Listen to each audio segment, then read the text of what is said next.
Yeah, I'll tell you another. There was another theme from the book Yeah. that has been actually it's probably the strongest theme of the book. So somebody said this one chapter is worth the cover price on its own, and it's very relevant for this situation. It's called Paris or Vienna, Hmm. and it's a story of I read this one time and I could never find it again.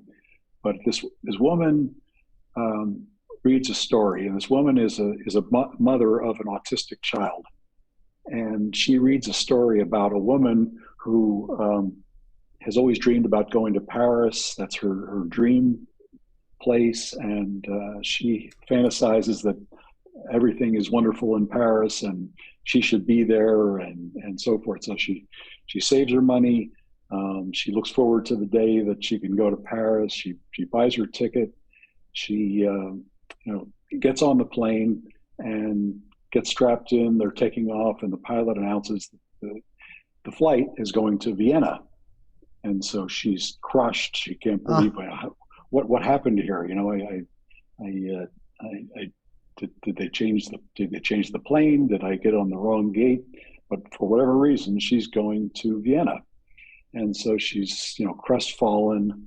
How will she ever get to Paris? And she'll miss out. And so she arrives in Vienna, and it's spring, and the weather's beautiful.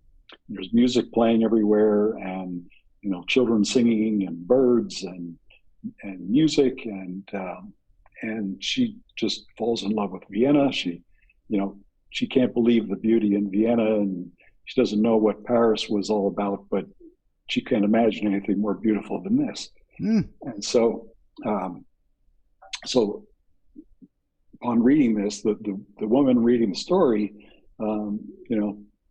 breaks down crying, and she realizes that it's very much parallels her own experience with her child, because everybody hopes for an unchallenged child, with no health conditions,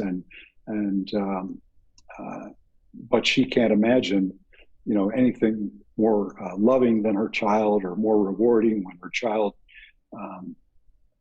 you know breaks through, and learns new things and so forth. And so she can't. So she relates very much to the story, and I get very emotional talking about this myself. For sure.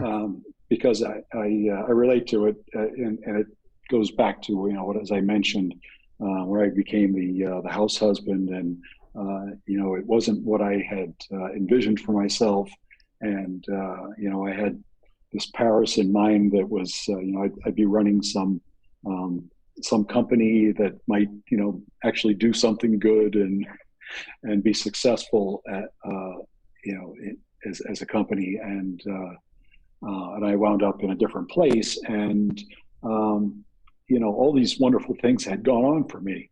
I met wonderful people in town, made some great new friends, getting involved in things. I discovered coaching, I discovered the teaching, and another thing was that I realized that being around for my daughter's upbringing, and being right on the front lines and experiencing things with her was more rewarding than anything I ever had done in business. And so I realized this was my Vienna, and the fact is that when you look around, I think most people don't really wind up in their Paris. They wind up in something a little different, and Yeah. And when that happens, the key to happiness is to realize all of the wonderful things that are in Vienna, and appreciate them. And like I said, I think until I read the story and I was ready to hear the message, those things were around me, but I didn't really appreciate them until I had this context. And so it's I think it's a very powerful chapter, For sure. And a very powerful life. I don't know. It was a powerful life experience for me to hear this message, and I became instantly more happy with myself and with life, and I appreciated the things around me much more. And it was just a matter of perspective. And so, For sure. I guess I've gotten to a point where, maybe I wish I had followed different paths in starting out. Hmm. I probably would have been happier as an entrepreneur. I definitely would have been happier if I did something sports related. I could have coached. I could have gone into the sports business area. And there's other things that that I could have done, but that's not the path that I went. And I am happy with where I am now. And I also do feel like I've still got the opportunity to do things, and I've got some luxuries of time and good health, and we have enough resources. We could do things. I could start a business. I could buy a business. I could get involved in a nonprofit. There's a lot of things I could do yet, and I'm still trying to figure that out. Yeah. Well, and that story has a strong connection back to the baseball theme in the very beginning. Here's something you were at that time in your life Yes, absolutely exactly. convinced would be the one thing that would make you the most happy. If I could just play baseball for the rest of my life. And looking now, looking back on that, saying, I can't imagine what my life would be like if I did follow that path. It's been so different that it's just the concept of it is like I can't even imagine it, so to Yeah, speak. Yeah.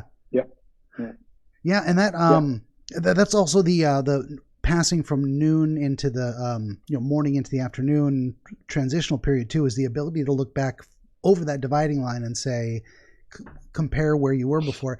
And when you talk about, a bunch of things popped into my head of like the idea of happy accidents, or forced changes that you thought were a disaster at the time, or anticipating it looked like it was going to be a disaster, and afterwards you're like, again, I can't imagine it having gone any other way. This is perfect. This is exactly where I wanted to be, or it turned out better than I could have hoped. Reminds me of an old Chinese story I heard, and I always get it wrong in terms of, I always tell it differently every time because I can't remember how it goes, but it's like a Chinese farmer and his horse delivers a foal, and he's got a brand new horse, and his neighbor comes over and says, you've got two horses. That's fantastic. And the farmer says, perhaps.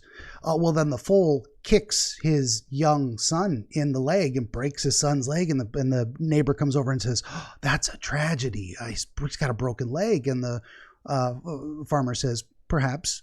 And and then the army recruiter comes through, and they're gang pressing healthy young men into the army to take them off to war, and they pass over the son because he's got a broken leg, and the neighbor comes over and says to the farmer, that's, wow, what a stroke of luck. And the farmer says, perhaps.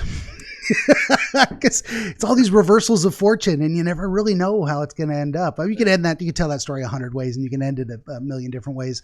But it's just the idea of, that uncertainty of the future and things that look like it's a terrible tragedy or accident. Is it? I don't know. I haven't seen how it turns out yet. I don't know the end of the story.